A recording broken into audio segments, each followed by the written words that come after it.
How is everyone this evening? Very well.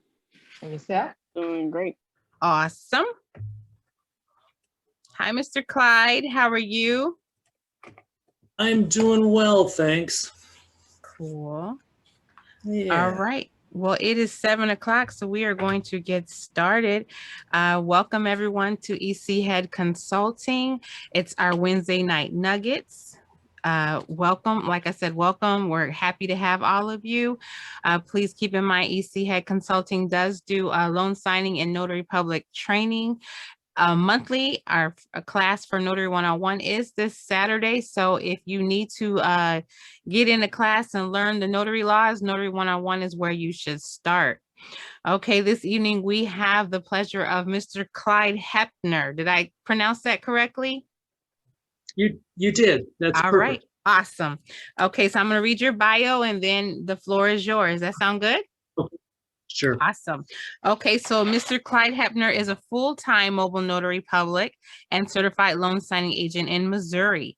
He is a graduate of both Carol Ray's Notary 2 Pro training and Bill Soroka's Sign and Thrive loan signing course.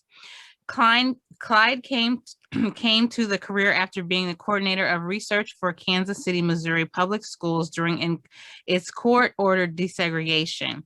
He left the district for a position with Sprint, now known as T-Mobile, where he worked for 18 years as an executive. Like other notary publics, Clyde attempts to follow a standard of care for journaling, but he was unable to find a journal that would accommodate the process he wanted to follow. So he set out to design a journal that would mirror his workflow. From different design layouts, reviews from notary public experts and loan signing trainers, and a beta trial with notary publics, the Integrity Notary Journal emerged. The journal quickly became an Amazon bestseller and enjoys the support of many notary signing agents today. Wow. Amazon bestseller, that's big. Yeah. Hey, Clyde. How are you today? I'm doing well, thank you. Just wanted to let you know I started using your book for the first time today. I just finished my old book. Oh, so wonderful. now I'm using yours. Used it for the first time today. Wonderful. Glad to hear that. Which reminds me, while you're here, I wanted to call out Liz. I want to thank you for your advocacy for notaries, even though I'm in Missouri and you are advocating for notaries in the state of Texas, at the Texas legislature, and putting out basically PR to the notary community to start calling their legislatures. I thank you. Thank you, thank you, thank you. It raises our profession by doing so. Well, and I have to tell you, just today, we got the notification that it was approved unanimously in the House. So now, of course, it goes to the Senate. So, of course, we got to start doing the same thing, advocating that the senators also approve it so we can have that increase. Well, a couple other things are in the bill, but that's the most important thing to us. Right. Is to get a little more money in our pocket. So yes, sir. Thank you so much for that. For that recognition. No problem. All right, so I have a presentation. I'm going to try to share my screen.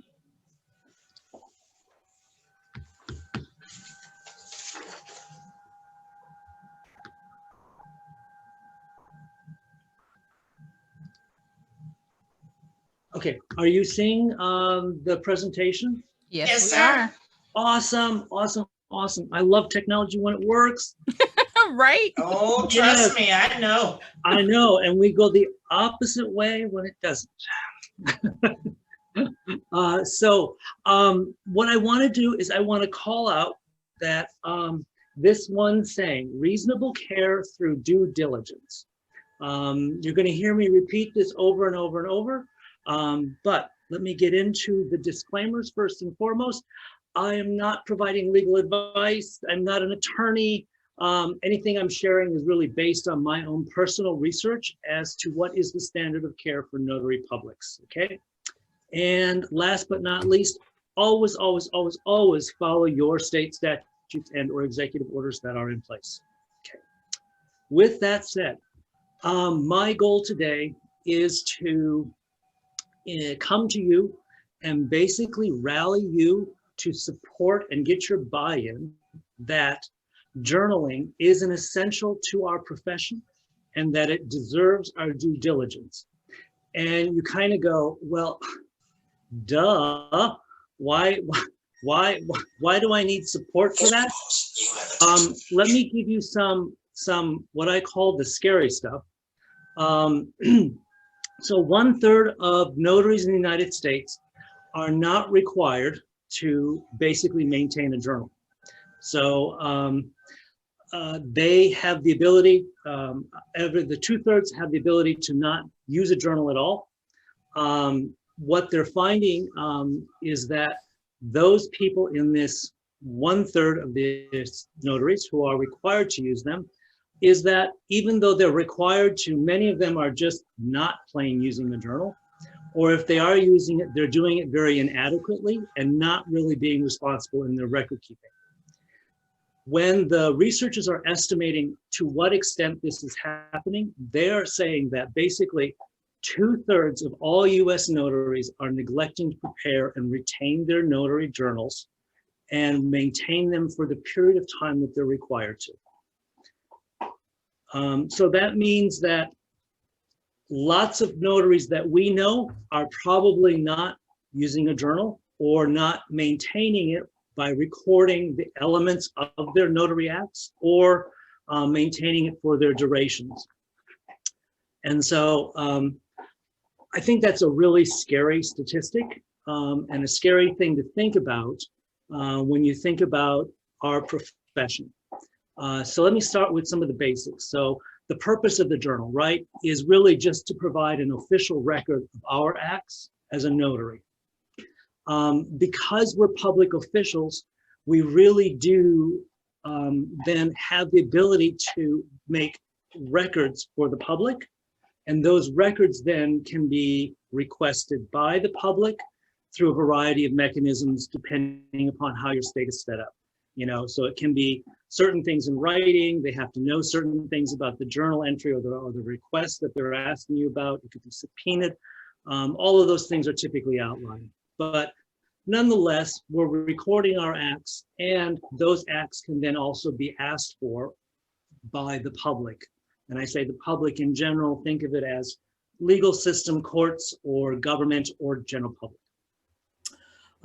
And so you kind of say, well, why should we care about that? Well, the reality is that if we have a good journal where we've recorded things with detail and we've maintained that, we are actually protecting ourselves and we are protecting the public.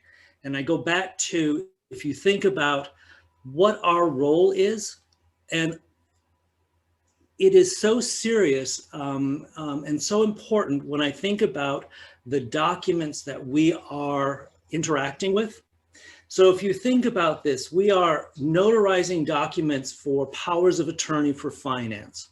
So we're allowing somebody else by our certification to now go out and create financial transactions on the behalf of somebody else without them knowing. Or we are helping to certify a last will and testament for which nobody else will be able, that person won't be able to then restate their wishes once they're dead. Or we're also notarizing things around deeds, so real estate transfer. These are really big, critical things. And we are now acknowledging those signers and we are identifying those signers. And so the recording of that becomes even more important.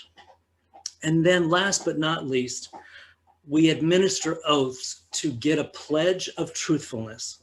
And that pledge allows a court system that if there was a falsehood on the part of the signer, to go after them in terms of prosecution.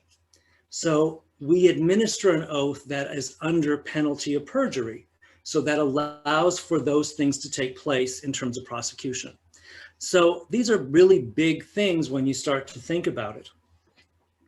And so in short, it's our duty and it's really going to help to save us in the long run. So when you think about, again, our role, the law says that we don't have to be perfect. We're not about making sure that every single thing is perfect, but rather that we are acting with reasonable care. And so the way to think about this is, if you have a journal and you examine somebody's journal, and if the entries in it have, you know, they're pretty meticulous. They've got the date, they've got the time of the notarization, they've got how the person was identified. It's good in terms of the specifics on the ID that was used. There's a signature from the individual. There's a listing of the documents that were notarized, the type of notarial certificates. They're fairly detailed, and there might be things in the notes section for certain signings. And you begin to look at that and you say, oh, overall, they administered a reasonable care in doing their job as a notary. If you contrast that to opening up a journal where there are entries, but only partial information is there, there may not always be a signature. Occasionally there might be a thumbprint. Occasionally there's a time. That begins to give you a very different picture about how that notary is approaching their business. And you begin to question then the reasonable care by which they go about doing so. So that's how all of this starts to play a role. So the more due diligence that we have in the way in which we keep our records begins to reflect on, is taken as a reflection of how we do our notary work to begin with. One of the things to think about is when you're recording is that that journal then actually starts to walk you through that process. It begins to now help you make sure that you're collecting all of those different details consistently from signing to signing to signing. So one of the things that the researchers have found is that if you look at the times when a notary goes to court and is being accused of or not completing the notarization and then allowing for some technicality of the document to no longer be used, it's in situations typically where the notary's reasonable care standard is in question. So if you look at that, you would say, oh, most of the time then that notaries who are providing a good reasonable care, they're due diligent in their work, they're not the ones ending up in court. Because what happens is, you'll hear this over and over and over, that if there's a notarization and there is a court case coming and there's a document that's been notarized, the first thing an attorney wants to do is to look at the notarization. If they can throw that out, then they can throw it out based on some technicality. So they go to the notary and then they begin to get information about how well that notary works. And one of the ways they do that is by collecting their journal. And so if they can show then that this notary doesn't provide a good reasonable care, then that begins to draw questions to how the notarization was done. And if there's something in there then that they can point to some technicality, they could potentially get it thrown out. So again, just what they're finding in terms of data, that due diligence really works well to protect a notary from ending up into those types of situations. So one of the things that you also want to think about on that standard of care comes in the fact of training. So if you think about, notaries, if you're providing a due diligence in the way in which you do your record keeping, if you provide a due diligence in seeking training opportunities like getting notary training, so this just is perfect with their upcoming workshop, that it works to, again, support the notion that this notary is being due diligent and acting with care, because they're seeking out all of those additional things to make their profession or their process better. That's why I'm also a big advocate for training. And one of the things why I was actually attracted to Liz and her programs was I saw some of her videos and I loved the straightforward nature by which she communicates information. And so when I think about somebody and that whole notion about reasonable care, you just have to watch a couple of her videos and you understand she lives this. And so I'm a big supporter of her and what she's doing. Even though I didn't get formally trained by her, I am still a big advocate there. So one of the things then as we get into this is that when we're journaling, one of the big things that we're documenting is the fact that this person stood in front of me and signed this document, right?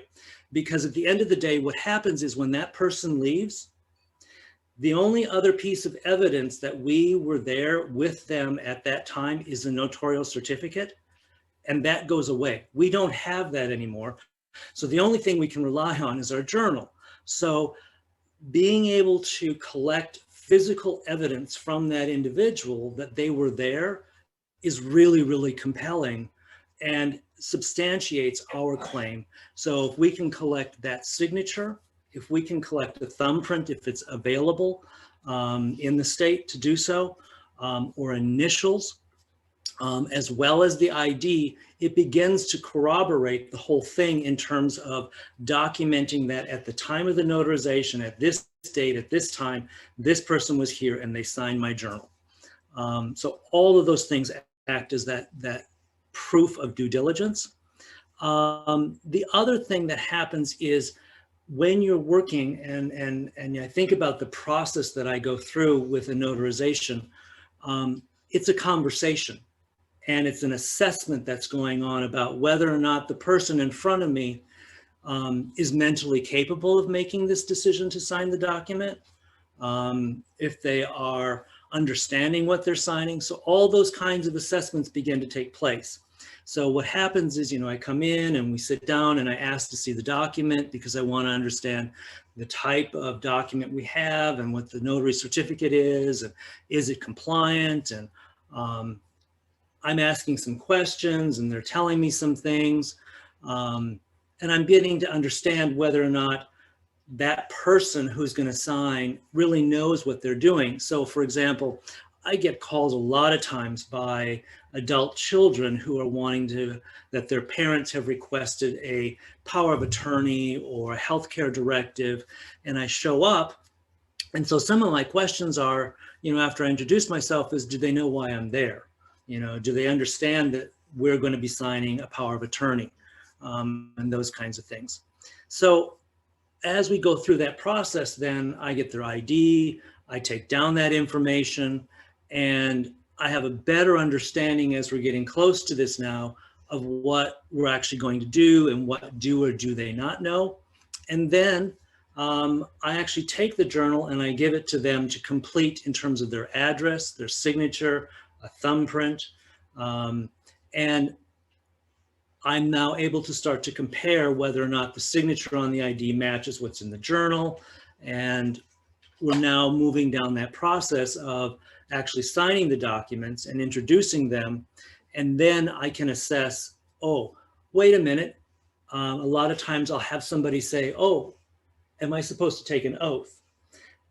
And it's interesting because inside of my journal, what I've done is next to the signature place is to place a little area that says for oath.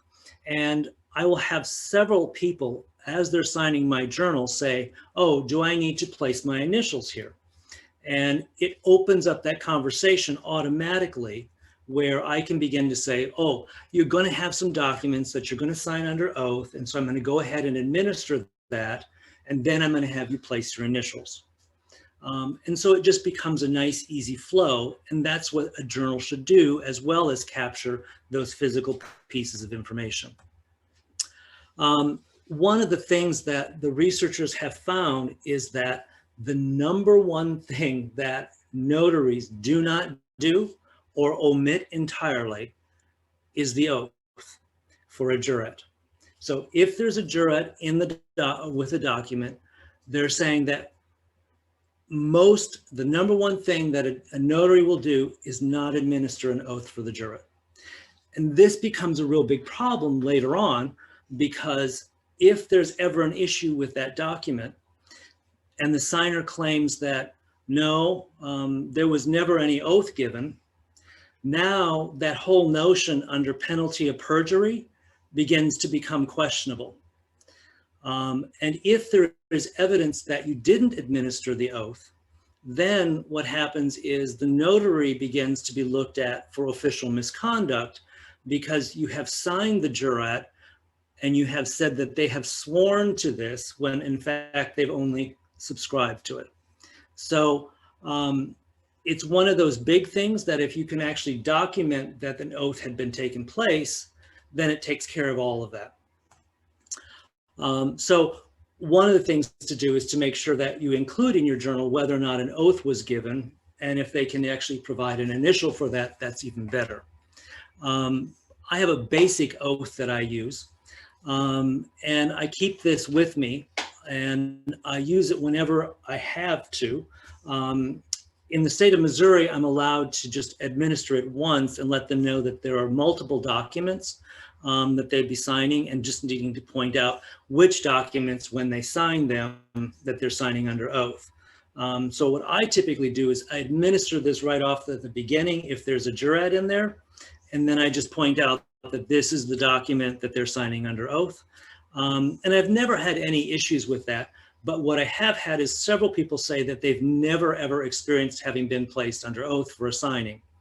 The other thing that is recommended is that the oath that you're going to be using, that you put it into your journal, put it at the front part on the cover or something.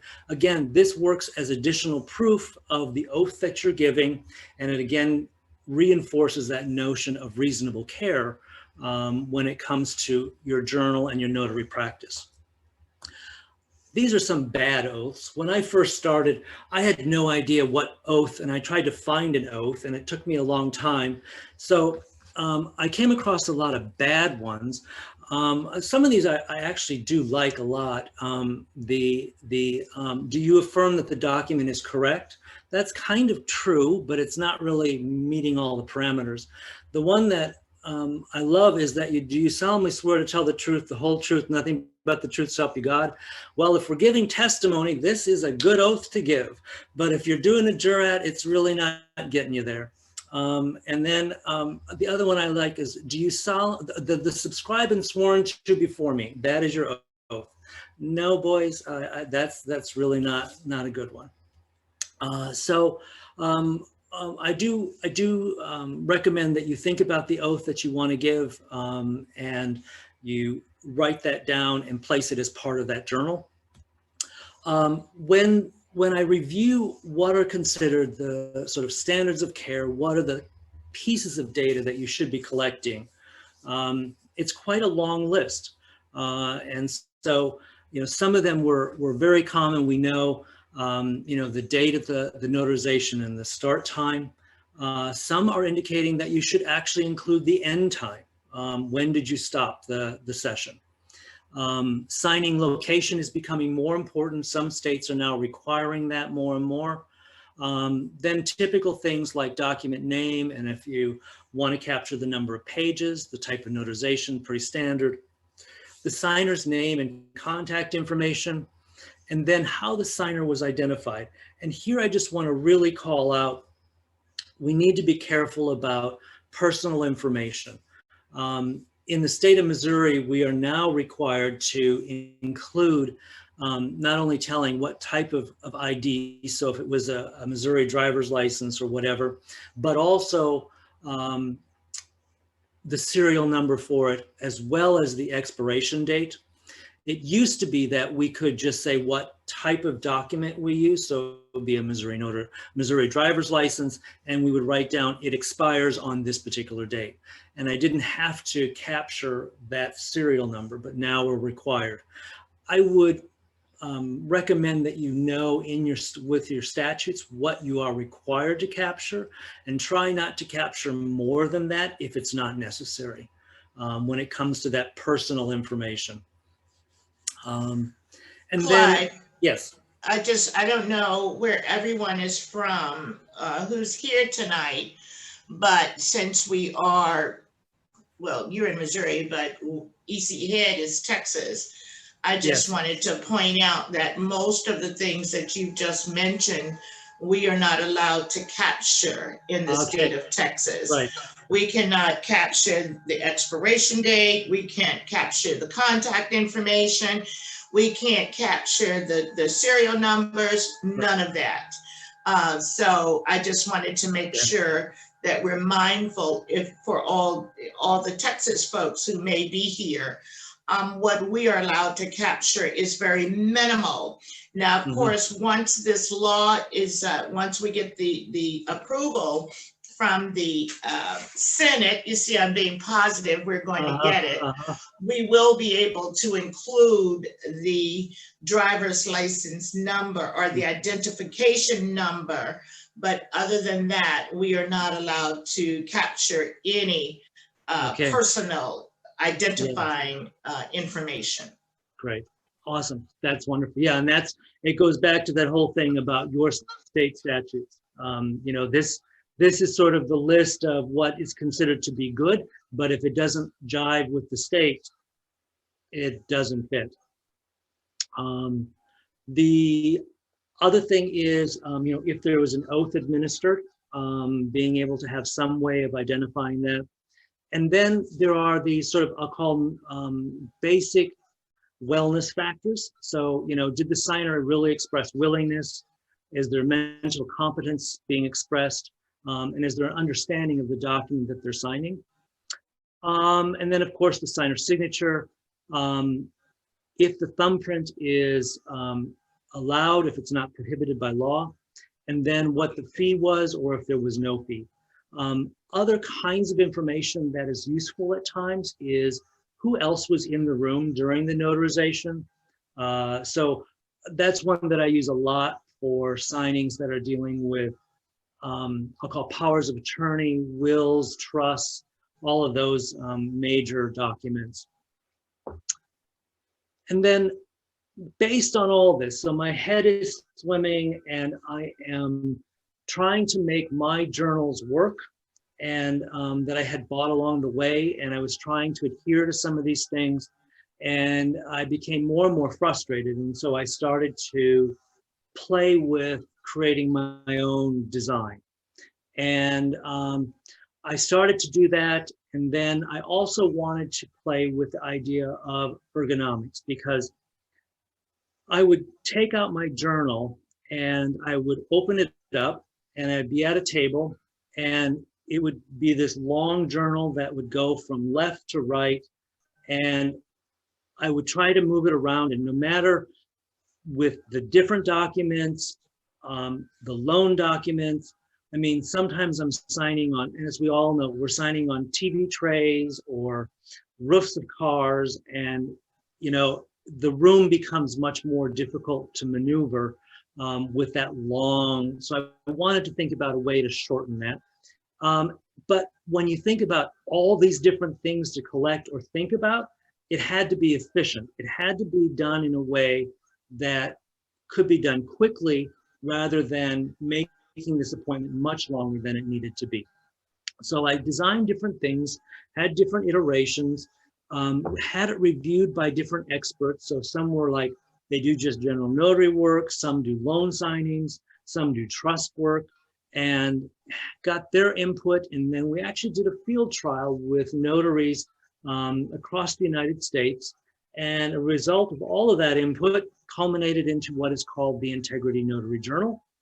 And so it's based on this idea of an upper and a lower page for each signing.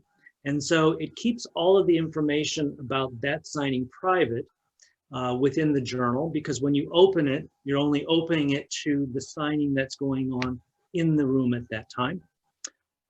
It's great for appointments where you've got multiple documents, because it has a comprehensive list of documents there for you. And it also has a variety of prompts that get into helping you remember to assess competency around alertness or understanding, as well as was an oath administered. And then it collects other information like the format of the notarization. So again, as we move into this next, I'll call this next evolution of notary work, where we've got paper notarization, we have electronic notarization, and we have RON. In the state of Missouri, I have to capture all of those in my journal, regardless if I have an electronic journal as well. So a couple of other states are moving in that direction as well.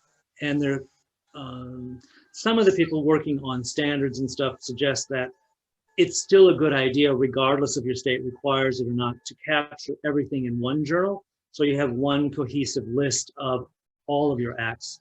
And so being able to identify the type of notarization that was done. This is a close-up then of what will be that upper page. And the first part of the information that we're collecting is pretty standard, right? It's what we have in terms of the date and time. And in this case, we have signer John A. Signer, and he's being identified based on his driver's license. And if you go all the way over to the format, we know that he's going to be doing a paper notarization. We've seen the documents. Teddy, unfortunately, has lost his ID, and he does not have any form of ID, so he has to be identified by a credible witness. So his ID is actually the person below him, Mary. And so we now collect Mary's information, and we've identified her, and so we have her identity information there.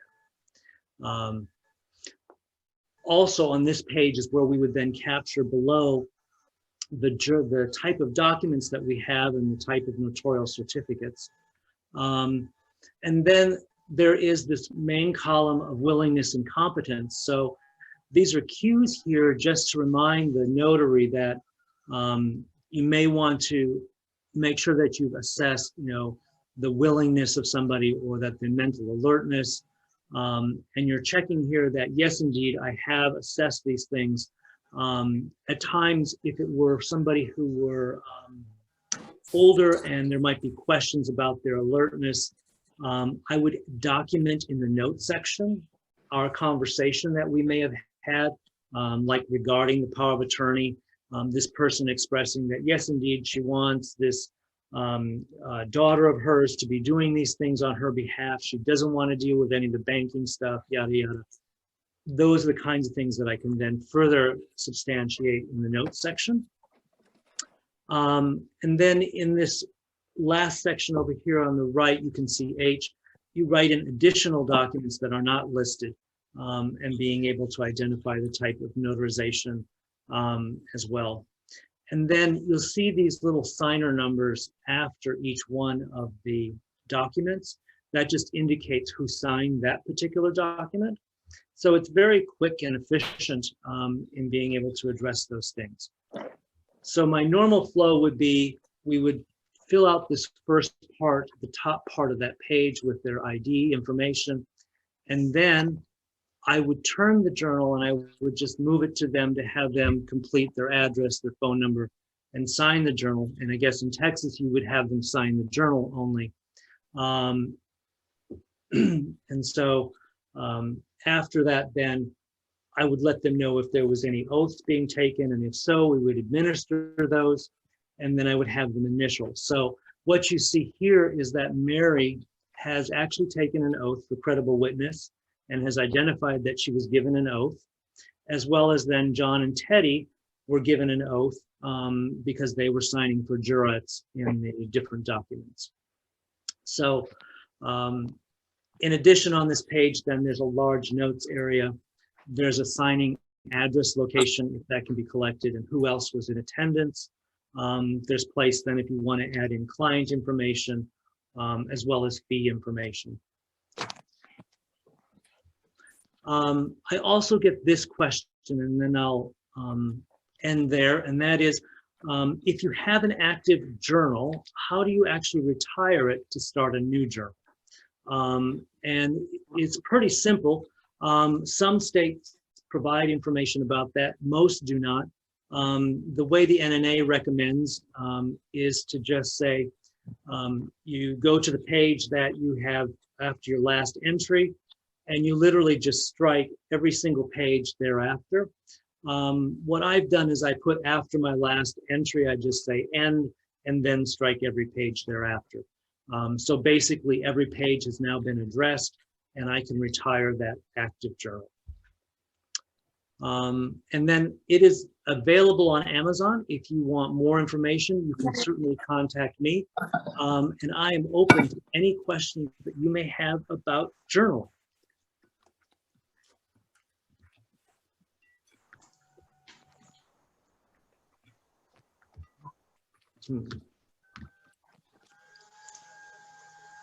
There.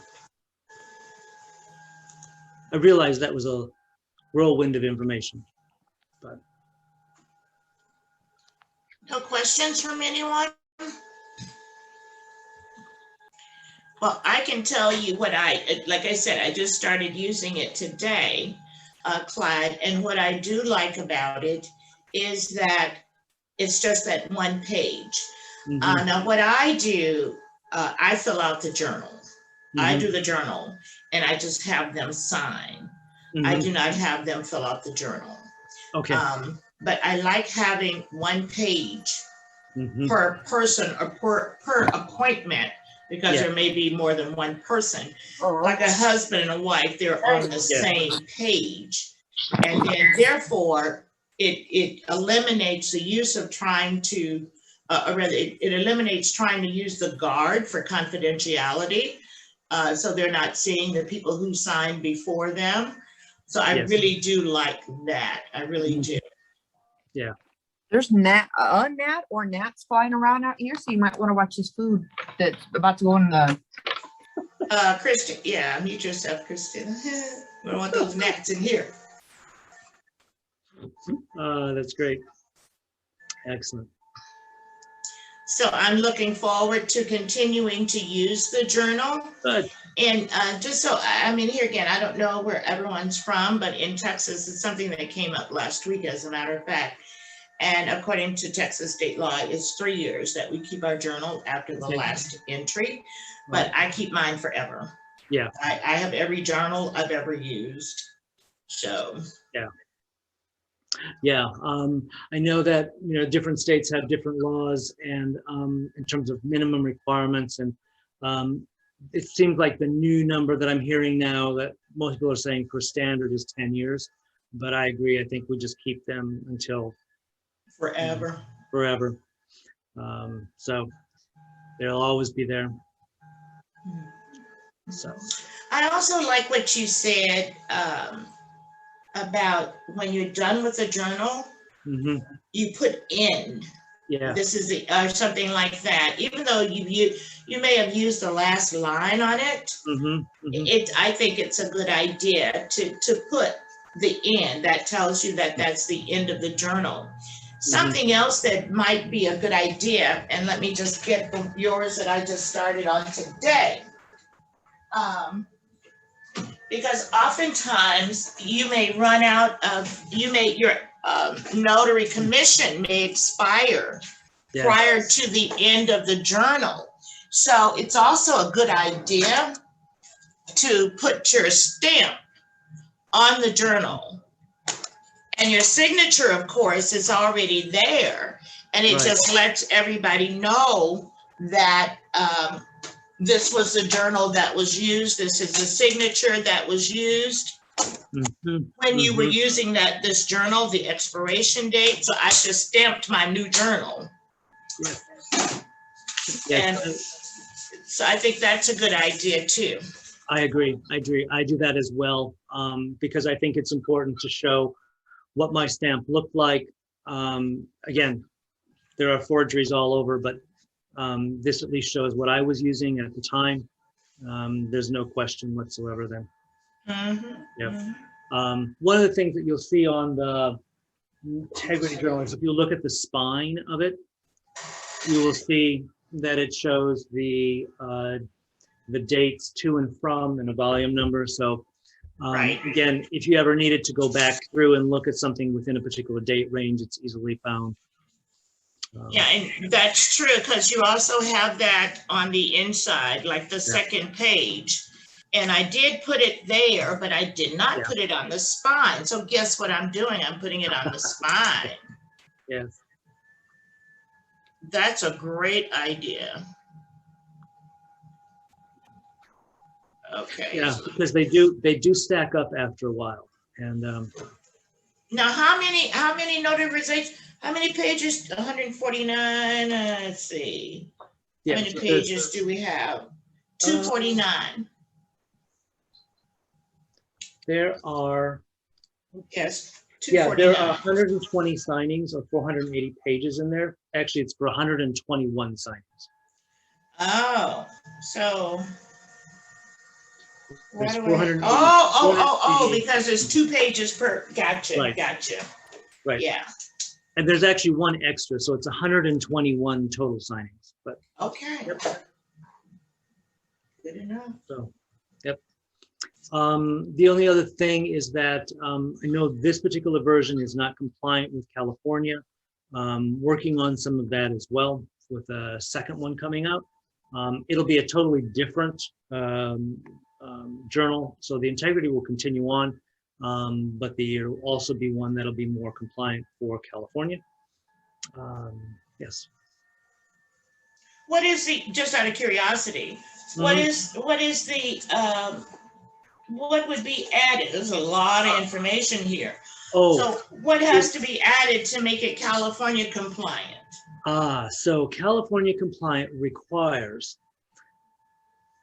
for each notarization, there is a separate signature. And if it is one of the critical documents or a real estate document, they have to have a thumbprint for each one of those as well. So each one of those have to be on a separate entry. Wow. Yeah, so, I was thinking about this the other day as I was working through this, because I've had some loan closings where I've had, up to 14 notarizations. And I think about 14 notarizations, I've got a couple sitting in front of me. So that's 28 signings, signatures that have to be gathered for that process with 28 thumbprints. I mean, so yeah, it's a very different requirement. So are you saying that when you do a loan package, if you have 15 different notarial certificates, you make 15 individual. As is relatively slim. This is probably more of an opportunity to start high and entries. Yes. Okay. Yeah, they each have to be on their own line with the required information, a signature, the time of the notarization, the date of the notarization. Yeah. So it's a very, very different approach. Absolutely. Yeah.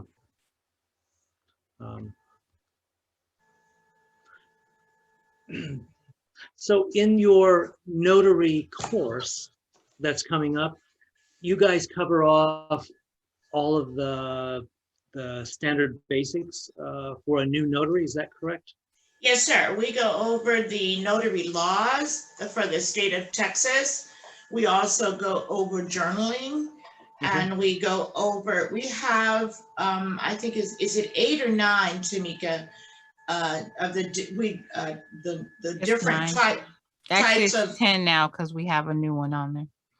okay, from the state of Texas, Okay. Secretary of State, we use their notarial certificates. Gotcha. that we go over, and each person actually completes the notarial certificate. Wow, that would have been so helpful. Yeah. Yeah. Okay. Very lucky. Very lucky. So. I have a quick question. Can you guys tell me, this journal is compliant for Texas, correct? Yes, it is. It is. Yep. And it actually was reviewed by your Secretary of State. It's compliant with Texas because just like a lot of the other journals that we purchase, like the National Notary Association, it's got more. If you look at the example, I know when I first started, following the example that's in the notary, in the National Notary Association's journal, I was recording the information, the ID and stuff. And of course, then I quickly learned that that was not legal for Texas. So a lot of the journals that we will see will have more information than we are required to record in the state of Texas. Obviously, there's some information you can record. For instance, Texas really does not require that the signer sign your journal, but I encourage everyone to collect that signature, because here again, when you walk away from that appointment, you have no proof if the person did not sign. So I do have them sign, but I do not put any identifying information in the journal relative to them other than the address that's on their driver's license. Mm-hmm. Okay, thank you for clarifying that. Mm-hmm. So Liz, do you have any idea? I mean, so I was really struck by the fact that there's a large, I knew that journals were not required for all states, but coming across and finding more data about the lack of journaling by notaries, do you have any feel for why that number would be so large? Do I have an idea as to why journaling is not required in a good number? About why notaries choose not to journal. I was not aware that there were a great number of notaries who were not journaling. In my world, which is very small,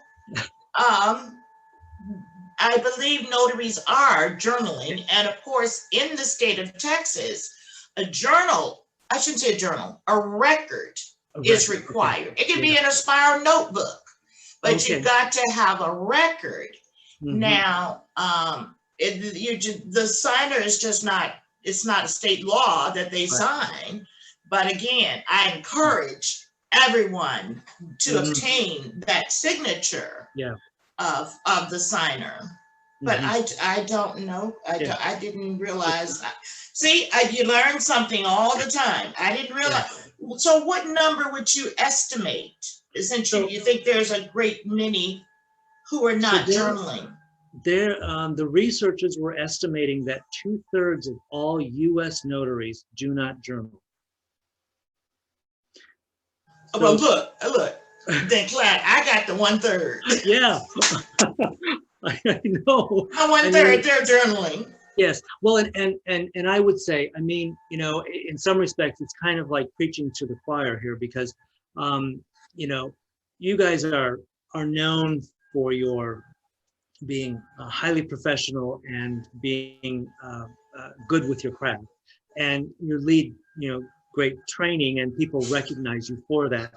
And then people who are learning to become notary signing agents are really seeking out more education. So it's kind of like we're pulling the cream of the crop off, to do that. And typically people who are doing some loan signing and getting education are also more likely to be lifelong learners and more likely to want to be better at their trade.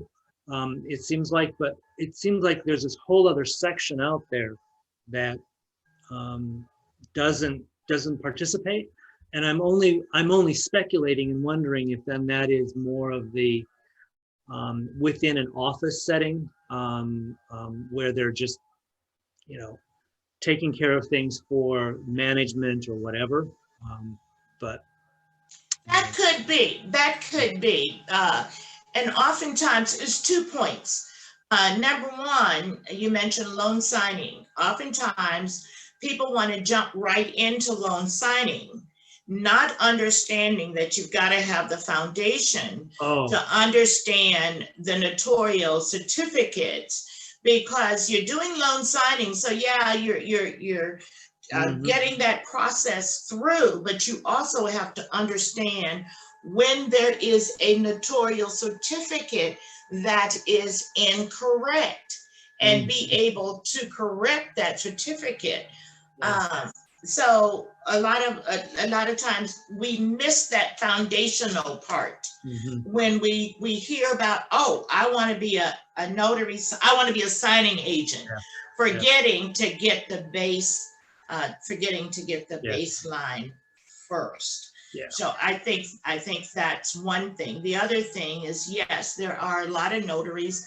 I mean, when I became a notary in 19 something, I was a notary on my job. Didn't have a clue. But I was notarizing payoff release documents. Well, you know, I'd get a stack of releases from my staff that had to be notarized. And then sometimes we'd have so many, they were just distributed among all AVPs. Anybody who was an officer or above could actually notarize these documents. Didn't have a clue. So I think that's happening in a lot of organizations where they need documents notarized. So they've got a notary sitting there who is performing that task, or that's a part of their job. So I think that may be, but I don't know. I've not done any research. Yeah, I'm clearly speculating on that myself. So it's interesting. Yeah, I really believe what you're saying too about getting foundation. That you know, I think it's pretty evident if you go into certain Facebook groups and you have a person who's doing a loan signing and they're asking a really basic question about a certificate, and you just go, oh my gosh, how can you not know that? And you're going to do this loan closing. It doesn't set them up for success without having that foundation. And sometimes, and I believe also though, sometimes, especially when you're brand new, you may have had the training, but when you get that first assignment, you get nervous. Oh yeah. So it's like, oh my God, I just forgot. What do I put? Yeah. You know, when it says buy, or what do I put there? Is that my name or is that their name? Before me, is that me or is that them? Yeah, right. That is one of the things that I found, you know, will throw people off. Yeah. You know, when they're new at this, and so I think that has a lot to do with it too. And when you get that first one, you're nervous and you just want an answer right away. So it's like you go to Facebook and you ask. Yes. My class participants know not to do that. You do not put a form on Facebook. Yeah. What if you accidentally leave someone's personal information in there? So you do not put a form on Facebook. You can send it to me and I will look at it with you. And then I'm going to ask you, okay, so you've been through my class. Now let's look at this. What do you remember? Go look at your note. What does your note say about this? Right. Yeah. And then Tamika tells me, Tamika is my daughter, Clyde, by the way. Yeah. And she tells me that, you know, nobody want to hear that, mama. When they call you, they just want an answer. Well, it's important that you learn.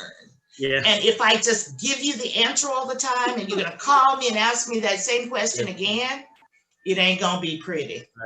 Right. A teacher, a true teacher. Yes, sir, I am. I'm a facilitator. I like to say facilitator. Okay. Yes. I facilitate the learning. Yes, exactly. That's what I was. Wonderful. Hello, I have a question for Liz. Yes, ma'am, Miss Anita. Yes, I am new. I was a notary back in 19 something in Kansas City at Mutual Funds Company on the Plaza.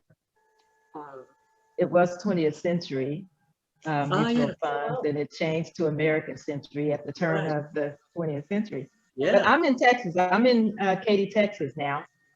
And I haven't been a notary for a while. I was notary for 7 years. And like you said, in a company where I worked in the legal department, and I just notarized documents. Now I've just recently become a notary in Texas and signing agent. Good. So I found your comments very interesting. And my question is, do you only do training on Saturdays? Because of my religious beliefs, Saturday is a set apart day for me. So I don't do signings on Saturdays and I don't do workshops. Are there any other days of the week that you do training? Yes, ma'am. Tamika, you want to tell her about? Yes, Notary 101 and Workshop 1 are done on the Wednesday after the class that falls on a Saturday. So the Notary 101, that's this Saturday. It will be taught again on the Wednesday following, and I'm not looking at a calendar. The 5th? It's the 5th. Yeah, it's the 5th. And what time are your classes? It's both, they're going to be 8 to 1. And I think it's really 8 to 12, but we put 1 in there because it's an interactive class. And I want to make sure that we have an opportunity to entertain all questions while we're in class. So we do stop and you participate. It's not like we lecture you for 4 or 5 hours. You participate in class. So if it goes a little longer, then, and then sometimes we even have to have study hall. Somebody didn't get something, so somebody got to stay after class. And they asked to stay after too. That's the funny thing. Well, I really relate to the first signing. I haven't had my first signing yet, because I just, again, recently became a signing agent. I'm retired, so I'm looking for something to supplement my retirement, and was referred to doing signing agent work. But I want to understand the basics of notarizing. Don't want to be get there and be nervous. That's why I took this, I did this workshop tonight, because I want to be very informed of my trade and be of really good service to the people that I'm going to do signings with, and stay legal. Stay legal. Yes. So, yeah. Anita, what I say about that, I'm sorry, I didn't mean to cut you off, is I say, don't do anything that you cannot defend in court. Mm-hmm. And, people can sue you regardless, but if you knowingly do something and you don't think you can defend it in court, you need to walk away. Mm-hmm. That's just what I say. I appreciate that. And how do one sign up for your classes? Tamika? You can go online at echconsulting.com. I'll also put it in the chat for you.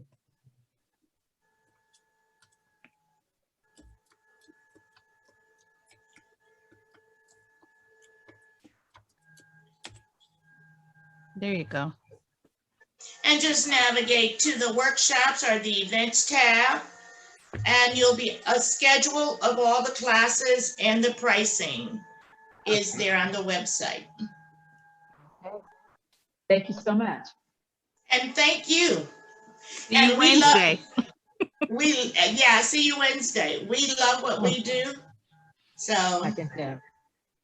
And if you're late, Anita, if you're late to class, guess what? Gotta dance. I'm not gonna try to guess. You gotta dance. You gotta dance. I don't have a problem with that. I'm a dancer now. Oh, So she's gonna be late on purpose.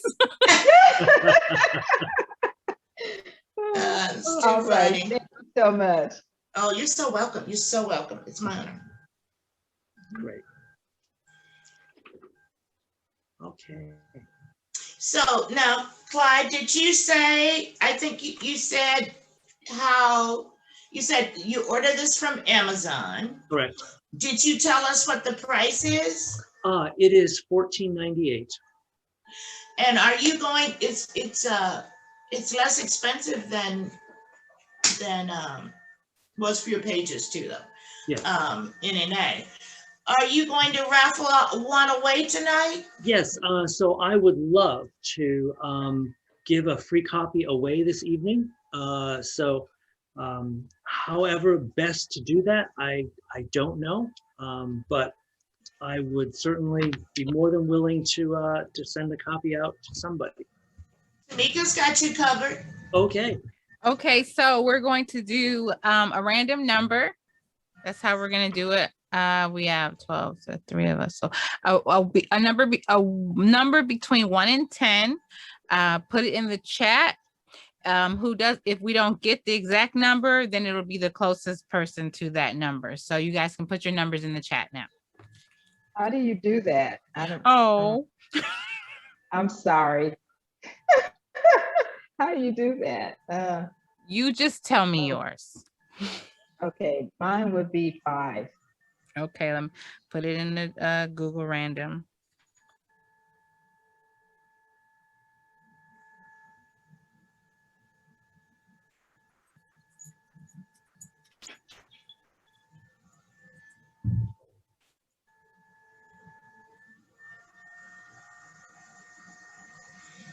I like this part, Clyde. This is the best part when people get stuff for free. Yeah. The number is 1. All right. Oh, wow.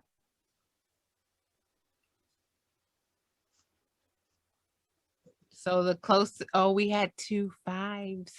That's Okay. okay. I'll send 2. Ooh, I'll send 2.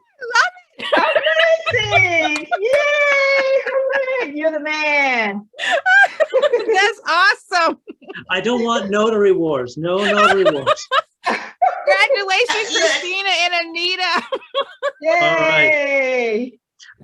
So Tina and Anita, I'm going to put Christina, my email in the chat. And if you'll just send me an email with your contact information, I will go ahead and order the journals and have them shipped to you. Awesome. That's pretty cool. Pretty cool. Thank you, Clyde. You're welcome. Okay. Now, where do I see this email? In the chat. This is Oh. the first time. Okay, I've used Zoom. it's Clyde at mobilenotarykc.com. Okay.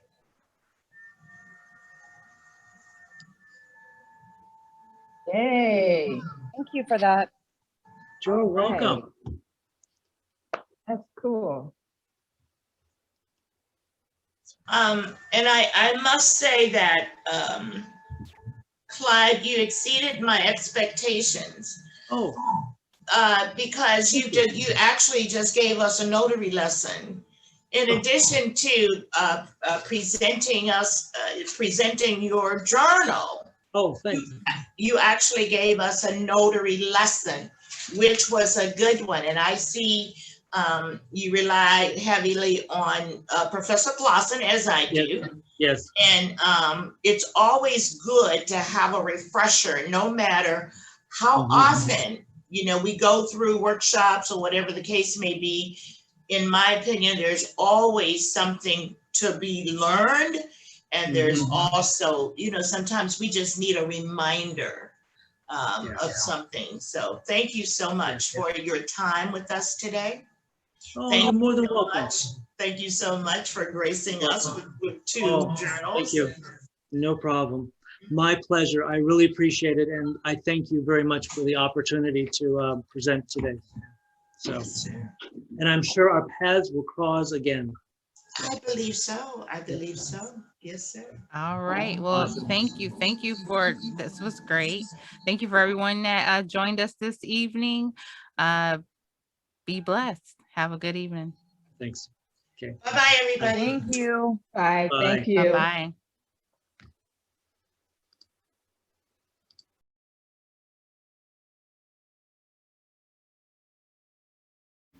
Thanks for watching. Remember to like, share, comment, and subscribe.